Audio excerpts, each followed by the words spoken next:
Барлықтарыңызға сәлем, бұл Мәншүк, бұл мен қазақша YouTube каналым. Бүгінде біз психология туралы сөйлесеміз. Психологияның ішінде достық туралы және бір-бірімізді түсінбей қалу, бір-бірімізге ренжіп қалу. Ең біріншіден сізге мынандай сұрақ, комментарияда астында жазыңыз. Сіздің барлық өзіңіздің ішкі айтады орысша секреттеріңізді айта алатын досыңыз бар ма? Және олар қандай адам? Егер сіздің сондай досыңыз болса, сізге орысша айтқандай повезло. Яғни сізде өзіңіздің кішкентай кезінде ешқандай травмалар алмағансыз деген сөз.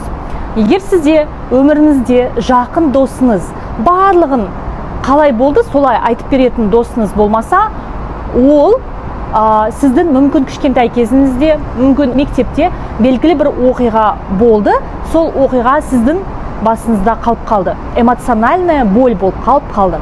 Неліктен біз өзіміздің істеп қойған бір жаман қылығымызды, ісімізді өзіміздің жан досымызға айта алмаймыз. Өйткені біз қорқамыз, бізде қорқыныш бар, сол досымызды соны айту арқылы жоғалтып аламыз деп. Негізінен мастер-китте дайын тренажер бар, оның аты эмоциональный боль. Соның ішінде біз осы мәселені ашып, талқылап, жаңағы орысша айтқанда прорабатывать етіп шығара аламыз. Сондықтан да біз мастер-китте не істейміз? Осындай событияларды тауып, біз оны әдейі іздемейміз, әдейі отырып таппаймыз. Ол тек қана егер біздің қазіргі өмірімізге кедергі келтірсе, бұл қарым-қатынас, обида, жаңағы ренжу барлығы да біздің өмірімізде қазіргі болып жатқан бизнесімізге, өзіміздің ақшамызға, күйеуімізбен қарым-қатынасымызға барлығын әсер етеді. Ол көрінеді, әсер етпейтін нәрсе сияқты, бірақ барлығын әсер етеді. Сондықтан айтады ғой, психология, работа с подсознанием ол өте мықты нәрсе. Өте мықты нәрсе.